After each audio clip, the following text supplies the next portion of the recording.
Hello সবাইকে। আজকে আমি তোমাদের সঙ্গে শেয়ার করবো আমার পার্টনার আমার চশমা স্টোরি। আমার আছে দুটো চশমা। একটা এইটা, যেইটা আমার পড়তে খুব একটা ভালো লাগে না, এটাকে আমি বেশ ঠেকায় পরে কিনেছিলাম।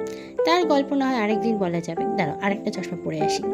এইটা হচ্ছে আমার সেকেন্ড চশমা, যেটা আমি কিছু বছর আগেই কিনেছি। আর এটাকে আমি রনে বনে জলে জঙ্গলে সব জায়গায় পরে যাই। সো আমার মনে হলো আমার এমন একটা চশমা কেনা উচিত যেটা বেশ স্টাইলিশ হবে, যেটা সব আউটফিটের সাথে যাবে। সো আমার রেফারেন্স ছিল খানিকটা এইরকম। সো আমার মনে হলো যে চলো এরকম একটা নতুন চশমা কেনা যাক। আর ভালো কথা হচ্ছে যে এটা কিনছে আমার নিজের জমানো টাকায়। সো আমার মনে হলো এরকম একটা চশমা কেনার আগে একটা গেট রেডি উইথ মি করা যাক। তাহলে চলো গেট রেডি উইথ মি।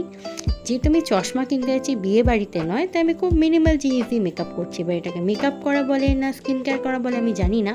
তো প্রথমে আমি ফুসফুস করে একটু টোনার লাগিয়ে নিয়েছি। আর তারপরে যেটা আমি গরমকালে এখন খুব ইউজ করছি সেটা হচ্ছে একটা অ্যালোভেরা জেল। তার সাথে আমি আমার আইব্রোটাকে ফিল আপ করে নিচ্ছি। অ্যান্ড সবার শেষে পড়ছি আমি একটা সুন্দর লিপস্টিক। আর আমার মনে হয় লিপস্টিক পরলে আর মেকআপের দরকারই লাগে না।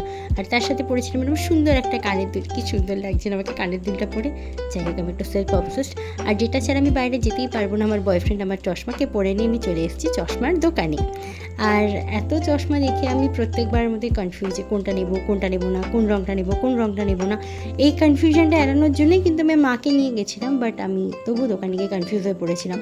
আচ্ছা, তোমাদের কি মনে হয় আমি এতগুলো চশমার মধ্যে কোন চশমাটা নিলাম? যদি জানতে হয় তাহলে আমাকে ফলো আর সাবস্ক্রাইব করতে ভুলো না, আর এই ভিডিওটাকে লাইক করতে ভুলো না। টাটা।